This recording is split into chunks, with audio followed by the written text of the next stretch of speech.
नमस्कार, स्वागत है आपका किसान समाचार में। मैं हूं रेशमा आपके साथ। आइए नजर डाल लेते हैं इस वक्त की हेडलाइंस पर। कृषि एवं किसान कल्याण मंत्री शिवराज सिंह चौहान छत्तीसगढ़ की राजधानी रायपुर पहुंचे। दुर्ग जिले के किसानों से करेंगे बातचीत। कृषि और ग्रामीण विकास की परियोजनाओं पर भी होगी चर्चा।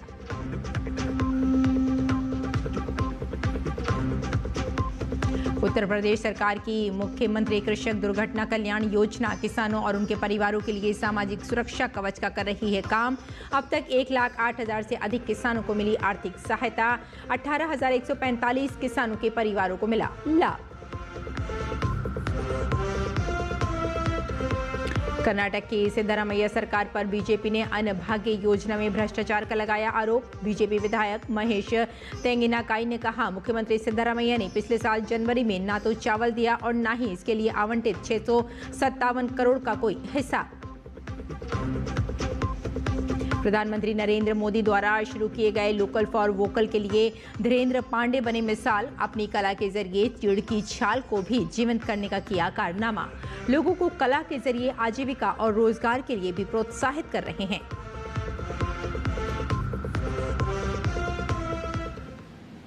और आइए अब समाचारों पर डालते हैं विस्तार से नजर। कृषि एवं किसान कल्याण मंत्री शिवराज सिंह चौहान छत्तीसगढ़ की राजधानी रायपुर पहुंचे, जहां उन्होंने किसान मेले के महत्व पर जोर देते हुए कहा कि किसान मेले सरकार और किसानों के बीच संवाद का काम करते हैं, इसलिए वो किसान मेले में हिस्सा लेंगे। साथ ही उन्होंने दुर्ग जिले की प्रगतिशील खेती की प्रशंसा करते हुए कहा कि वे दुर्ग जिले के किसानों के साथ संवाद करेंगे और मिलेंगे। शिवराज सिंह चौहान मुख्यमंत्री विष्णुदेव साय और उप मुख्यमंत्री कृषि मंत्री से मुलाकात भी करेंगे, जहां वे कृषि और ग्रामीण विकास की परियोजनाओं पर चर्चा करेंगे। कृषि मंत्री शिवराज सिंह ने भी कृषि और ग्रामीण विकास से जुड़े विभिन्न पहलुओं पर बजट पूर्व परामर्श किया और वित्त मंत्री को सुझावों की संकलित रिपोर्ट सौंपी। इस दौरान युवाओं सहित नागरिकों के सुझाव भी आमंत्रित किए गए हैं, जो इस बजट में देखने को मिलेंगे। सूरजकुंड अंतर्राष्ट्रीय शिल्प मेला आज से फरीदाबाद में शुरू हो गया है। उपराष्ट्रपति सीपी राधाकृष्णन ने सूरजकुंड मेले के उद्घाटन समारोह में मेला साथी ऐप लॉन्च किया। इस अवसर पर हरियाणा के मुख्यमंत्री नायब सिंह सैनी और हरियाणा के विरासत और पर्यटन मंत्री अरविंद शर्मा मौजूद रहे। 15 फरवरी तक चलने वाला ये आयोजन हरियाणा पर्यटन निगम और केंद्रीय पर्यटन, वस्त्र, संस्कृति और विदेश मंत्रालयों द्वारा संयुक्त रूप से आयोजित किया जा रहा है। उत्तर प्रदेश और मेघालय मेले के मुख्य केंद्रित राज्य हैं, जबकि मिस्र भागीदार देश है। किसानों को बड़ी राहत देते हुए बिहार सरकार ने किसान आईडी बनवाने पर लगने वाले 15 रुपए के शुल्क को खत्म कर दिया है। अब किसान पंजीकरण पूरी तरह निःशुल्क होगा। मुख्य सचिव प्रत्यय अमृत ने बताया कि 2 से 6 फरवरी तक राज्य भर में विशेष किसान पंजीकरण अभियान चलाया जाएगा, ताकि अधिक से अधिक किसानों को किसान आईडी से जोड़ा जा सके। सरकार का लक्ष्य जिलों में कम से कम 50% किसानों का पंजीकरण पूरा करना है। लक्ष्य हासिल करने वाले जिलों को प्रोत्साहन राशि दी जाएगी। किसान आईडी से किसानों को सरकारी योजनाओं, सब्सिडी और पीएम किसान सम्मान निधि का लाभ सीधे और पारदर्शी तरीके से मिलेगा। उत्तर प्रदेश सरकार की मुख्यमंत्री कृषक दुर्घटना कल्याण योजना किसानों और उनके परिवारों के लिए सामाजिक सुरक्षा कवच का काम कर रही है। 2019 से शुरू इस योजना के तहत अब तक 1,08,000 से अधिक किसानों को आर्थिक सहायता दी जा चुकी है। सरकार अब इस योजना को पूरी तरह डिजिटल कर रही है, जिससे पारदर्शिता और तेजी दोनों सुनिश्चित होंगी। पेश है हमारे सहयोगी शमीम अख्तर की ये रिपोर्ट। उत्तर प्रदेश की ग्रामीण अर्थव्यवस्था की रीढ़ हैं किसान। दुर्घटना की स्थिति में इन्हीं किसान परिवार पर आने वाले आर्थिक संकट को कम करने के उद्देश्य से 2019 में शुरू की गई थी मुख्यमंत्री कृषक दुर्घटना कल्याण योजना, जो आज हजारों परिवारों के लिए सहारा बनी हुई है। इस योजना के तहत अब तक 1,08,000 से अधिक किसानों को आर्थिक सहायता दी जा चुकी है। सरकार का दावा है कि योजना ने न केवल संकट की घड़ी में राहत दी है, बल्कि ग्रामीण अर्थव्यवस्था को भी स्थिरता प्रदान की है। योजना के अंतर्गत दुर्घटनावश मृत्यु या दिव्यांगता की स्थिति में किसान परिवार को 5 लाख रुपए तक की आर्थिक सहायता दी जाती है। ये सहायता सीधे परिवार के बैंक खाते में दी जाती है। वित्तीय वर्ष 2025-26 में अब तक 873.58 करोड़ रुपए वितरित किए जा चुके हैं, जिससे 18,145 किसानों या उनके परिवारों को लाभ मिला है। मुख्यमंत्री के निर्देश पर वर्ष 2023-24 में योजना का विस्तार कर भूमिहीन किसानों और खेतीहर मजदूरों को भी इसमें शामिल किया गया। इसी वर्ष 944.72 करोड़ रुपए वितरित कर 23,821 लाभार्थियों को सहायता दी गई थी। योजना के सुचारू और पारदर्शी क्रियान्वयन के लिए मुख्यमंत्री के दिशा निर्देश पर राजस्व परिषद योजना का पूरी तरह डिजिटलीकरण कर रहा है।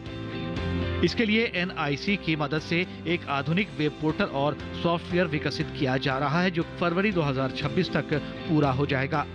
योजना के पूरी तरह ऑनलाइन हो जाने से किसानों को बार बार तहसील या जिला कार्यालयों के चक्कर नहीं लगाने पड़ेंगे।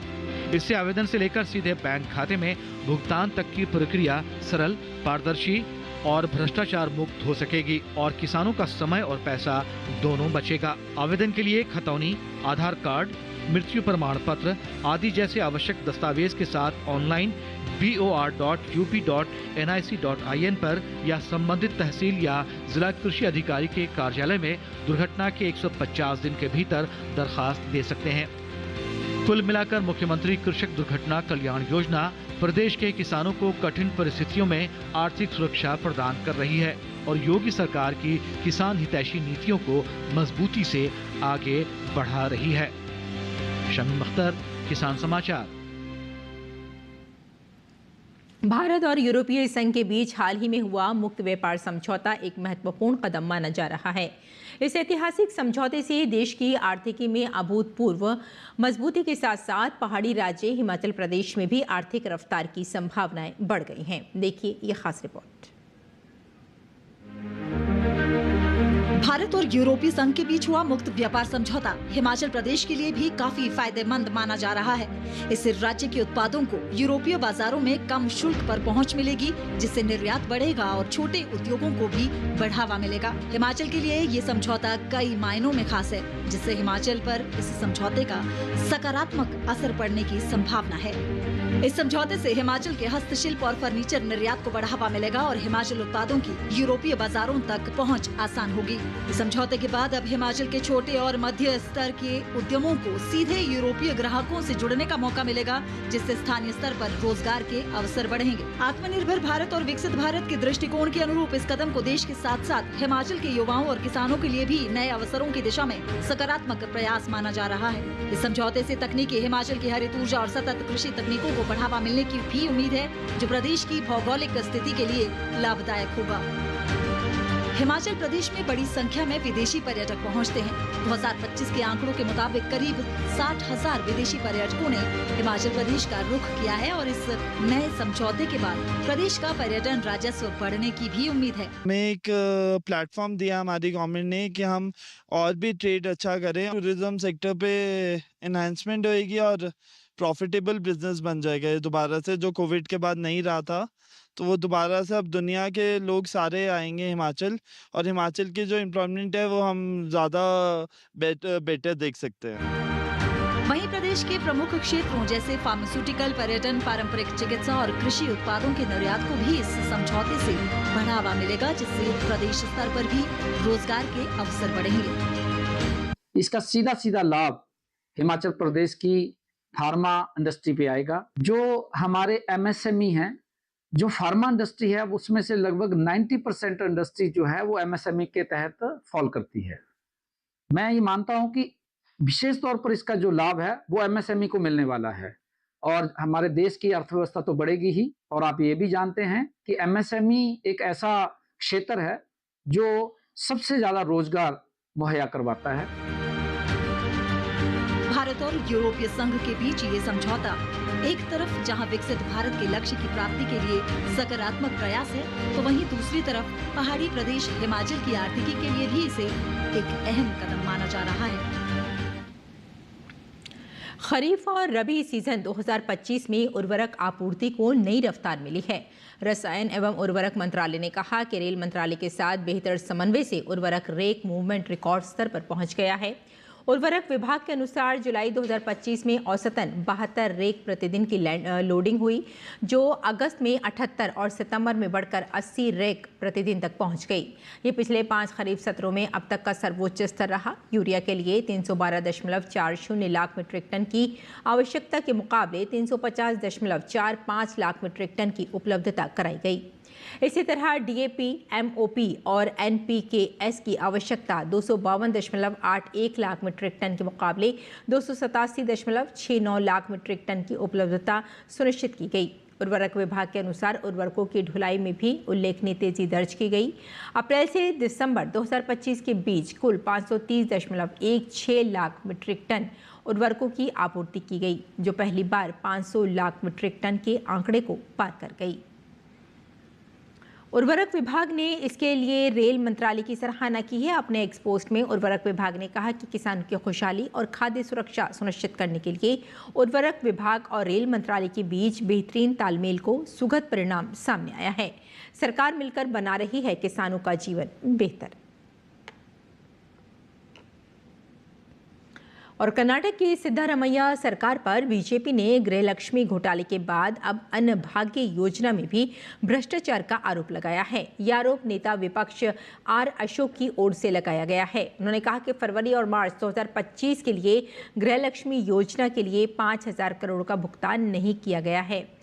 उन्होंने सोशल मीडिया प्लेटफॉर्म एक्स पर पोस्ट कर आरोप लगाया कि मुख्यमंत्री सिद्धारमैया ने पिछले साल जनवरी में ना तो चावल दिया और ना ही इसके लिए आवंटित 657 करोड़ का कोई हिसाब। आर अशोक ने मुख्यमंत्री को निशाने पर लेते हुए कहा कि आपकी भ्रष्ट कांग्रेस सरकार में कोई भी विभाग भ्रष्टाचार में अछूता नहीं है। आपको बता दें कि बीजेपी विधायक महेश तेंगिनाकाई ने विधानसभा में रेखांकित किया था कि अन्नभाग्य योजना के 1.27 करोड़ लाभार्थियों के लिए 657 करोड़ अभी भी बकाया है। जनवरी 2025 में कोई भुगतान नहीं किया गया है। और आइए अब जान लेते हैं देश भर की मंडियों का भाव।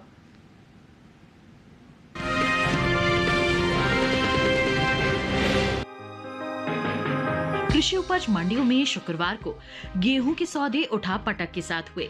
वहीं कुछ मंडियों में इस दौरान गेहूं के सौदों में कोई फेरबदल नहीं हुआ। एगमार्कनेट के अनुसार मध्य प्रदेश के इंदौर मंडी में गेहूं की खरीद अच्छी खासी बढ़त के साथ हुई। यहां 29 जनवरी को इसका भाव रहा 2,400 रुपए, जो कि 30 जनवरी को 300 रुपए उछलकर 2,700 रुपए हो गया। जबकि राजस्थान की बस्सी मंडी में गेहूं के सौदे कमजोरी के साथ हुए। यहाँ 30 जनवरी को इसका भाव 6 रुपए टूटकर 2,557 रुपए से 2,551 रुपए पर आ गया। गुजरात की राजकोट मंडी में 29 जनवरी को गेहूं का भाव 2,725 रुपए था, जो कि 30 जनवरी को 50 रुपए गिरकर 2,675 रुपए रह गया। वहीं उत्तर प्रदेश की लालगंज मंडी में इस दौरान गेहूं का कारोबार स्थिर भाव पर हुआ।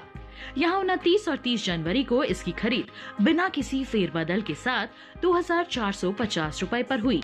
कृषि एवं किसान कल्याण मंत्रालय ने साल 2024-25 के लिए प्रमुख फसलों के अंतिम अग्रिम अनुमान को जारी किया है। इन आंकड़ों के मुताबिक देश में इस साल रबी गेहूं का उत्पादन 11 करोड़ 79 लाख 45 हजार टन रहने का अनुमान है। अगर साल 2023-24 की बात करें तो इस दौरान गेहूं का कुल उत्पादन 11 करोड़ 32 लाख 92 हजार टन दर्ज किया गया था। यानी साल 2024-25 के दौरान गेहूं की पैदावार में अच्छी बढ़ोतरी देखने को मिल सकती है। सरकार का कहना है कि गेहूं की पैदावार बेहतर रहने से देश में गेहूं की उपलब्धता पर्याप्त मात्रा में बनी हुई है। गेहूं के न्यूनतम समर्थन मूल्य की बात करें तो केंद्र सरकार ने हाल ही में इसमें बढ़ोतरी का फैसला लिया है। सरकार के इस कदम से किसानों को अपनी फसल का बेहतर और उचित दाम मिल सकेगा, जिससे उनकी आमदनी बढ़ने की उम्मीद है। साल 2024-25 में गेहूं की एमएसपी 2,300 रुपए प्रति क्विंटल थी, जिसे साल 2025-26 के लिए 150 रुपए प्रति क्विंटल बढ़ाकर 2,450 रुपए प्रति क्विंटल कर दिया गया है।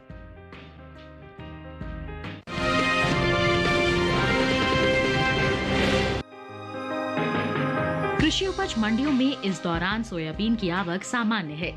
इसके भाव की बात करें तो शुक्रवार को सोयाबीन के भाव में ज्यादातर तेजी रही। वहीं कुछ मंडियों में सुस्ती देखी गई। एगमार्कनेट के अनुसार मध्य प्रदेश की इंदौर मंडी में सोयाबीन के दाम में बढ़त दर्ज की गई। 29 जनवरी को जहां इसका भाव 5,000 रुपए प्रति क्विंटल था, वहीं 30 जनवरी को 345 रुपए का उछाल आने के बाद भाव 5,345 रुपए प्रति क्विंटल हो गया। इसी तरह महाराष्ट्र की नागपुर मंडी में इस दौरान सोयाबीन की कीमत में भी मजबूती देखने को मिली। 29 जनवरी को यहां इसका भाव था 5,450 रुपए। 30 जनवरी को इसके सौदे 300 रुपए बढ़कर 5,750 रुपए पर हुए। गुजरात की मोडासा मंडी की तरफ रुख करें तो यहाँ 30 जनवरी को सोयाबीन का भाव 50 रुपए चढ़कर 5,680 रुपए से 5,730 रुपए हो गया। वहीं राज्य की बक्सरा मंडी में सोयाबीन के सौदे नरमी के साथ हुए। यहाँ 29 जनवरी को सोयाबीन का भाव 5,255 रुपए था। 30 जनवरी को इसमें 205 रुपए की सुस्ती आई और भाव 5,050 रुपए पर आ गया। कृषि एवं किसान कल्याण मंत्रालय ने साल 2025-26 की खरीफ फसलों का पहला अनुमान जारी किया है। इस अनुमान के अनुसार इस बार खरीफ सोयाबीन की पैदावार कम हो सकती है। सरकार के मुताबिक 2025-26 में सोयाबीन की पैदावार 142.66 लाख टन रहने का अनुमान है, जबकि पिछले साल ये 152.68 लाख टन रही थी। यानी इस साल सोयाबीन की पैदावार में गिरावट आ सकती है, जिसका असर आगे चलकर सोयाबीन के बाजार भाव पर भी पड़ सकता है।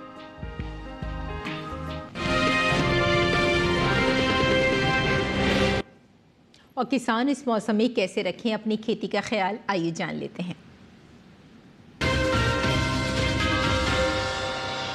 नमस्कार, आप देख रहे हैं डीडी किसान। मैं हूं एआई कृष और आज हम भारत के विभिन्न राज्यों में होने वाली खेती किसानी से संबंधित सलाहों के बारे में पूरी जानकारी देंगे। केरल के किसान अदरक और हल्दी की पकी फसलों की खुदाई का काम कर लें। साथ ही यहां इस समय मौसमी फसलों की बुवाई की जा सकती है। तमिलनाडु में किसान धान की बुवाई के लिए खेत तैयार कर लें। वहीं कर्नाटक के उत्तर पूर्व संक्रमण इलाकों में किसान अरहर की पकी फसलों की कटाई कर लें। यहाँ के उत्तर पूर्वी शुष्क इलाकों में किसान मिर्च, अरहर और कपास की पकी फसलों की कटाई और तुड़ाई का काम कर लें। वहीं यहाँ किसान लोबिया की फसलों की कटाई करके इन्हें सुरक्षित स्थानों पर भंडारित कर लें।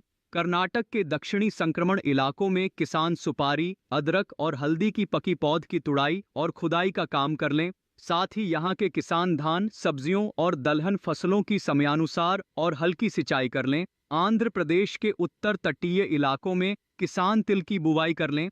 साथ ही यहाँ पर किसान मूंगफली की पौध को पत्ती धब्बा रोग से बचाने के लिए जरूरी दवाओं का छिड़काव कर लें। आंध्र प्रदेश के दक्षिणी इलाकों के किसान धान को पत्ती मोड़क से बचाने के लिए जरूरी कीटनाशकों का स्प्रे कर लें। तेलंगाना के उत्तरी इलाकों में किसान तरबूज की फसल में फूल गिरने से रोकने के लिए जरूरी दवाएं छिड़क लें। इसी तरह कृषि और किसानों से जुड़ी हर महत्वपूर्ण जानकारी के लिए हमारे साथ जुड़े रहिए और देखते रहिए डीडी किसान। धन्यवाद।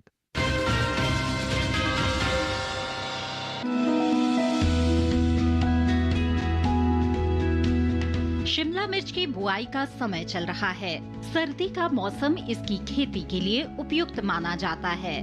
वैसे शेड में 12 महीने इसकी खेती की जा सकती है। इसकी खेती के लिए सबसे पहले नर्सरी लगाई जाती है। नर्सरी तैयार होने पर इसे मुख्य खेत में रोप दिया जाता है। ज्यादातर हरी शिमला मिर्च बाजार में दिखाई देती है, वरना लाल और पीली शिमला मिर्च की भी अच्छी मांग है। रोपाई करते समय ध्यान रखें कि पौध से पौध की दूरी 45 सेंटीमीटर और कतार से कतार की दूरी 7 सेंटीमीटर रखें। रोपाई के तुरंत बाद पौध में हल्की सिंचाई जरूर कर लें। उसके बाद 10 से 15 दिन के अंतराल पर फसल में सिंचाई करते रहें। इससे फसल की अच्छी बढ़वार में मदद मिलेगी। सर्दियों में पाले से फसल को नुकसान हो सकता है। पाला लगने से पौध सूख जाती है और झुलस जाती है। इससे बचाव के लिए पौध में सिंचाई जरूर करें। पाला पड़ने पर पौधे में मौजूद पानी जम जाता है और सिंचाई करने से ऐसी स्थिति से बचा जा सकता है। इसके अलावा पाले से फसल को बचाने के लिए 2 ग्राम सल्फर को 1 लीटर पानी में मिलाकर छिड़काव करें। सल्फर के छिड़काव से पौधों में गर्मी बनी रहेगी। इसके अलावा शिमला मिर्च की फसल में सफेद मक्खी के हमले का खतरा रहता है। इससे बचाव के लिए दवा का छिड़काव विशेषज्ञ की सलाह से ही करें। इसके अलावा सफेद मक्खी से बचाव के लिए नेट हाउस में शिमला मिर्च की रोपाई करना बेहतर रहता है।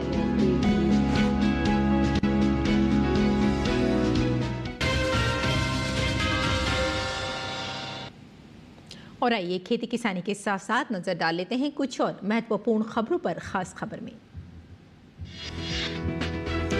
प्रधानमंत्री नरेंद्र मोदी कल पंजाब के दौरे पर रहेंगे। यहां से पीएम मोदी 2 महत्वपूर्ण विमानन परियोजनाओं का उद्घाटन और अनावरण करेंगे। पीएम लुधियाना के हलवारा एयरपोर्ट के नए टर्मिनल भवन का उद्घाटन करेंगे। वित्त मंत्री निर्मला सीतारमण कल लोकसभा में वर्ष 2026-27 के लिए केंद्रीय बजट प्रस्तुत करेंगी। वर्ष 2019 में वित्त मंत्री का कार्यभार संभालने के बाद ये निर्मला सीतारमण का लगातार 9वां बजट होगा। संसद में बजट भाषण संपन्न होने के बाद बजट की प्रति मोबाइल ऐप और वेबसाइट पर भी उपलब्ध होगी। बजट से पहले वित्त मंत्री ने कई हितधारकों के साथ बजट पूर्व परामर्श बैठक की। इनमें अर्थशास्त्री, व्यापार संघ, शिक्षा और स्वास्थ्य क्षेत्र, लघु और मध्यम उद्यम, व्यापार तथा सेवा क्षेत्र, उद्योग, वित्त क्षेत्र और पूंजी बाजार के विशेषज्ञ और प्रतिनिधि शामिल थे।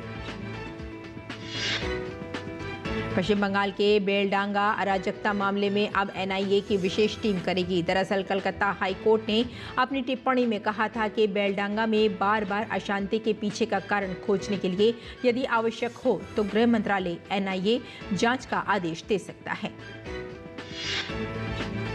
पश्चिम बंगाल में पुलिस विभाग में शीर्ष पदों पर बड़ा फेरबदल किया गया है। इसमें डीजी से लेकर सीपी तक शामिल हैं।